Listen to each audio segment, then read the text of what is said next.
कि प्रूनिंग जो है वो गार्डनिंग का बहुत इम्पॉर्टेंट एस्पेक्ट है। जब हम गार्डनिंग शुरू करते हैं तो हम क्या करते हैं, मिट्टी को समतल बनाते हैं, मिट्टी को उपजाऊ बनाते हैं, पुरानी जो यूज़लेस चीज़ें हैं उस मिट्टी में से निकालते हैं, मिट्टी में खाद डालते हैं और उसके बाद में हम अब गार्डनिंग शुरू करते हैं। और गार्डनिंग इतना करने के बाद में भी जब एक पौधा है वो पौधा ठीक से पनप नहीं रहा है, मिट्टी हमने उसको ठीक से दे रखी है, उसको सराउंडिंग्स हमने ठीक से दे रखी है, उसमें पानी ठीक से डाल रहे हैं, खाद ठीक से डाल रहे हैं, फिर भी पौधा नहीं पनप रहा, तो हम क्या करते हैं, जड़ों में देखते हैं, उस पौधे की जड़ों में कोई प्रॉब्लम देखते हैं कि उसकी जड़ों में कोई प्रॉब्लम है। एक पौधा है वो बहुत अच्छा पनप रहा है, अच्छा दिख रहा है, लेकिन उसकी उसकी क्योंकि उसकी जड़ों में ठीक से पानी जा रहा है, जड़ों में ठीक से उपजाऊ पदार्थ जा रहा है उसकी। और दूसरा पौधा है, उसका कारण है कि उसकी जड़ों में प्रॉब्लम है। तो इसी तरह हमारे माइंड को भी हमें एक गार्डन समझना चाहिए और हमारे माइंड की जो है टाइम टू टाइम प्रूनिंग होना क्या इम्पोर्टेंट नहीं है। हमारे माइंड जो है, माइंड का मतलब बहुत सारे विचार, तो कुछ विचार हैं जो हमारे लिए बेनिफिशियल हैं, कुछ विचार हैं, कुछ इमोशंस हैं हमारे लिए बेनिफिशियल नहीं हैं। और वो विचार एंड इमोशंस हमारे लाइफ में टर्मोइल क्रिएट कर रहे हैं, स्ट्रेस क्रिएट कर रहे हैं, प्रॉब्लम क्रिएट कर रहे हैं। तो उन विचारों की क्या प्रूनिंग होना ज़रूरी नहीं है। अब हमारी जड़ क्या है, देखिए हम किसी किसी के साथ कैसा हमारा फिज़िकल, मेंटल एंड इमोशनल जो बिहेवियर होता है, हमारा फिज़िकल अपीयरेंस होता है, इवन हमारी फिज़िकल हेल्थ, वो भी इन जड़ों पर ही डिपेंड करती है। तो ये जड़ें हैं क्या, हमारी जड़ें हैं कहाँ? हमारी जड़ें हमारे हाथ में हैं और हमारे पास में ही है। हमारी जड़ें हैं हमारे सब कॉन्शियस माइंड में। सब कॉन्शियस माइंड क्या है? हमने जो अपने माइंड में जो हमने जो एक्सपीरियंसेस किए, जो हमने देखा, जो सुना, जो लोगों के बारे में हमने देखा सुना, जो अपने बारे में हमने देखा सुना, उसके आधार पर हमने अपने माइंड में कुछ धारणाएं बनाई हुई हैं, कुछ बिलीव्स बनाए हुए हैं। वो बिलीव्स ही हमारे जड़े, एक तरह से जड़े बन गए। हमारे अंदर एक प्रोग्रामिंग हो गई है, हमारे अंदर न्यूरोपाथ बन गए, न्यूरल कनेक्शन बन गए हैं जड़ों के अनुसार। और हम ये देखते हैं कि हम सोच रहे हैं, हम विचार करके कुछ काम कर रहे हैं, हम देख के काम कर रहे हैं, लेकिन हम एक्चुअली में हम सोच नहीं रहे। हम जो most of the people deliberations वहाँ पे कम होता है, वो इसी प्रोग्रामिंग के अनुसार most of the people take decisions. यानी जो सबकॉन्शियस माइंड है वो हमारा जो उसने जो सबकॉन्शियस माइंड ने हमारी पूरी लाइफ को कंट्रोल किया हुआ है। फिजिकल डिजीज़ के बारे में भी बोला जाता है कि देखो, प्लेसिबो इफेक्ट बोला जाता है, काफ़ी एक्सपेरिमेंट्स भी हुए हैं, उन एक्सपेरिमेंट्स के बेस पे बोला जाता है कि कुछ लोग हैं जो कि अपने आप में दो ग्रुप बनाए गए, मेडिसिन दी गई, किसी को मेडिसिन दी गई एक्चुअल सेंस में, एक्चुअली मेडिसिन दी गई, दूसरों को मेडिसिन दी नहीं गई, उनको सिंपल टैबलेट्स दे दी गई, सिंपल शुगर टैबलेट्स और दूसरी टैबलेट्स दी गई, और सेम इम्प्रूवमेंट दोनों में देखा गया, क्योंकि उन बिलीफ था कि हम वी आर गेटिंग रिकवर। अब हम क्या है, हमारे सबकॉन्शियस माइंड में हम जो भी बोलते हैं, जो भी हम एक्सपीरियंस करते हैं, वो हमारे सबकॉन्शियस माइंड में वो स्टोर होता चला जाता है। ये भी देखा गया है कि एलर्जी जो भी है, एलर्जी का मेन कारण क्या है? एलर्जी जो है उसका कहीं भी इलाज नहीं हुआ, कहीं भी इलाज नहीं होता, लोगों को एलर्जी से काफ़ी परेशान है। ये देखा गया है एनएलपी में कि एलर्जी का मेन कारण ये है कि किसी चीज़ से बहुत इमोशन, बहुत नेगेटिव इमोशन के साथ किसी चीज़ को देख लिया तो उस चीज़ अंदर एलर्जी क्रिएट हो जाती है। फिजिकल इलनेस के बारे में बात करना एक तरह से प्रचलन हो गया है, मुझे ये बीमारी है, मुझे ये बीमारी है, मुझे ये बीमारी है। जब और जितनी बार हम ये बात बोलेंगे उतनी बार हमारे सबकॉन्शियस माइंड में ये बात बैठेगी कि मुझे ये बीमारी है और वो बीमारी ठीक ही नहीं।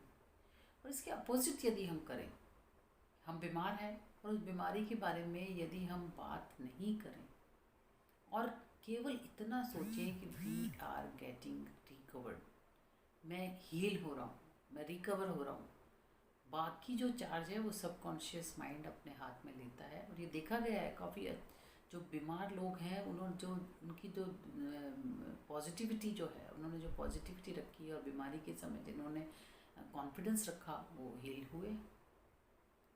सिमिलरली जो हमारे जो पिछले जो हम हमारे जो टेंशन होते हैं, जो मोस्ट ऑफ द स्ट्रेसेस होते हैं, most of the negative feelings होती हैं, किस पे बेस्ड है? हमारे पास्ट एक्सपीरियंसेस पे बेस्ड है। प्रेजेंट में आप देखिए, ये प्रेजेंट जो सिचुएशन है, अभी जो सिचुएशन हमारे सामने, उसमें प्रॉब्लम है कहाँ? वो तो एक सिचुएशन है और उस सिचुएशन से हमको डील करना है। प्रॉब्लम कहाँ है? सिचुएशन से देखिए, सिचुएशन से अगर हम फ्रस्ट्रेट हो जाएंगे, अपने आप को विक्टिम फील करेंगे, तो हम नेगेटिविटी की तरफ जाएंगे। और उस सिचुएशन से को पॉजिटिव, जो ठीक है, this is a situation, I accepted this situation, and उस सिचुएशन को हम फेस करके उसको सॉल्व करने की कोशिश करेंगे। या तो सिचुएशन को चेंज करेंगे या हम सिचुएशन के अनुसार चेंज हो जाएंगे। तो प्रॉब्लम है कहाँ? तो प्रॉब्लम तो हमारी अपनी बनाई हुई है। और ये बोला जाता है कि हमारा जो माइंड है वो अटैकिंग माइंड है या डिफेंडिंग माइंड है, क्रिएटिव माइंड नहीं। क्रिएटिव माइंड का मतलब ये है कि हम अपनी लाइफ जो है अपने अनुसार जो क्रिएट करें, हमारे माइंड में इतनी कैपेसिटी है। हमारा सबकॉन्शियस माइंड जो है, हमारे सबकॉन्शियस माइंड की प्रोग्रामिंग जो है, उसके अनुसार हमारी लाइफ में सर्कमस्टेंसेस होती हैं, क्योंकि उसी अनुसार हमारे मोस्ट ऑफ द थॉट्स होते हैं। और ये मैंने आपको पिछले हमारे वीडियोस में बताया है कि हमारे थॉट्स के अनुसार ही हम वाइब्रेट करते हैं। और हमें मोस्ट ऑफ द टाइम पता नहीं है हम क्या सोच रहे हैं, किस मेंटल स्टेट में है। तो सबकॉन्शियस जो प्रोग्रामिंग है, हमें उसको ख़त्म करना होगा और उसको रीप्रोग्राम करने की बहुत ज़रूरत है। वो ही हमारे mental, emotional, even physical wellbeing भी उससे हो सकती है। अब मेडिटेशन की बात करते हैं। Meditation is the best solution for reprogramming of subconscious mind. तिब्बती जो कल्चर है, तिब्बती कल्चर में मेडिटेशन का मतलब होता है टू लुक विद इन, अपने अंदर देखना, अपने आप को देखना। एंड भारतीय संस्कृति में मेडिटेशन का मतलब है टू कल्टिवेट योरसेल्फ। तो मेडिटेशन का मतलब तो ये है कि जब हम मेडिटेशन में बैठते हैं तो हमारे सामने हमारे जो विचार हैं, बहुत सारे विचार आने लग जाते हैं, बहुत सारे विचार आते हैं। और उन विचारों को हम ऑब्जर्व करें, यदि हम ऑब्जर्व करना शुरू करें तो हम देखेंगे कि विचार अलग हैं, हम अलग हैं। Who is observing those thoughts? Consciousness. यानी उस टाइम हम कॉन्शियसनेस बन जाते हैं। वो रियल सेंस में प्रूनिंग होगा कि ये मेरे जो विचार मेरे सामने आ रहे हैं, मेरी लाइफ में किस तरह कंट्रीब्यूट कर रहे हैं। और उनको अनलर्न करके यदि हम नए विचार, मैं ये देखूं कि मैं अपने लिए क्या बेस्ट कर सकता हूँ, अपनी सराउंडिंग्स के लिए क्या बेस्ट कर सकता हूँ या कर सकती हूँ, या मेरी लाइफ को ठीक से चलाने के लिए मैं क्या कर सकता हूँ या कर सकती हूँ। और वो जब हम एनालाइज करना शुरू करते हैं, अपने आप को देखना शुरू करते हैं, तो हमारी लाइफ में एक तरह से हम जो पुरानी जो लर्निंग है, पुरानी प्रोग्रामिंग है, उसको ख़त्म करना शुरू करते हैं और रीप्रोग्रामिंग की तरफ, नई लाइफ क्रिएट करने की तरफ बढ़ते हैं। और उससे हमारे जो पुराने धीरे धीरे मेडिटेशन में हम जब बैठते हैं तो हमारे जो प्रोग्रामिंग है, जो न्यूरोपाथ हमारे अंदर बने हुए हैं, वो ख़त्म होना शुरू हो जाते हैं, नए न्यूरोपाथ बनना शुरू हो जाते हैं। और हम नए विचार, जो जिस तरह के न्यूरोपाथ होते हैं, देखिए हमारे अंदर निगेटिव न्यूरोपाथ बने हुए हैं, और नेगेटिव न्यूरोपाथ सपोज बने हुए हैं, नेगेटिव न्यूरोपाथ, तो हमारे जो उसी के अनुसार हमारे अंदर विचार आ रहे हैं, अनकॉन्शियसली हम सोच रहे हैं, अनकॉन्शियसली हम बिहेव कर रहे हैं। तो हम अपने अंदर क्यों ना पॉजिटिव प्रोग्रामिंग कर लें और उसी प्रोग्रामिंग के अनुसार सोचें, और तो उसी प्रोग्रामिंग के अनुसार हमारी वाइब्रेशन हायर होंगी, उसी प्रोग्रामिंग के अनुसार हमारा जो है थॉट्स होगा, हमारी सराउंडिंग्स, हमारी रियलिटी हमारे सामने आना शुरू हो जाएगी।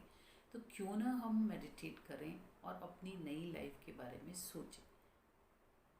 और हमारा जो सबकॉन्शियस माइंड है, हमारा जो माइंड है, उसकी लैंग्वेज है चित्र, images, that's why imagination is very important thing. आप जो इमेजिन करते हैं तो सब एक तरह से इमेजिनेशंस जो है आपकी सबकॉन्शियस माइंड को एक मैसेज देती है और रीप्रोग्रामिंग के लिए मैसेज देती है जो इमेजिनेशन के अनुसार। That's why imagination is very important thing, you know. And visualization is more powerful than imagination. देखिए, इमेजिनेशन और विजुअलाइजेशन को हम सिनोनिमस समझते हैं, लेकिन विजुअलाइजेशन का मतलब तो ये है कि आप अपने आप को फुल इमोशन के साथ में किसी पोजीशन में, जब हम अपने आप को इमेजिन करते हैं बिल्कुल बारीकी के साथ किसी पोजीशन में, इमेजिनेशन इज जस्ट थॉट। हो सकता है कि केवल थॉट हो, लेकिन visualization is emotion attached with those images. और हमारे विचारों का जो है वो रेंज, तो सपोज विचारों का जो फ्रीक्वेंसी और वाइब्रेशन रेंज है वो तो समझ लीजिए आप, सपोज 10 है, 10 फीट है या 10 मीटर है, लेकिन जो हमारे विजुअलाइजेशन है उसका रेंज तो विचारों के वाइब्रेशन के रेंज से बहुत ज़्यादा है। हमारे इमोशंस का रेंज तो उससे बहुत ज़्यादा है, 100 गुना ज़्यादा है समझ लीजिए। तो और हमारे जो इमोशंस हैं वो मैग्नेट का काम करते हैं हमारे लिए। हमारे इमोशंस के अनुसार ही हमारा जो मैग्नेटिज्म है वो डिसाइड होता है। तो हम कोई चीज़ हमारी लाइफ में करना चाहते हैं तो हम फुल पॉजिटिव इमोशन के साथ में जब उस चीज़ को इमेजिन करना शुरू कर देते हैं, उस बारे में सोचना शुरू कर देते हैं, तो हमारा सबकॉन्शियस माइंड, हम इलेक्ट्रोमैग्नेटिक जो हमारा जो फील्ड है वो बहुत हायर हो जाता है और हमारा सबकॉन्शियस माइंड बहुत जल्दी हमारी लाइफ में उस चीज़ को अट्रैक्ट करना शुरू कर देता है। Why should we not meditate? Why should we not reprogram our life? Why should we not create हमारी लाइफ अपने अनुसार हम क्रिएट क्यों नहीं करें? तो simply sit in meditation and see what thoughts are beneficial for you, what thoughts are not beneficial for you. Prune those thoughts which are not beneficial for you. Thank you.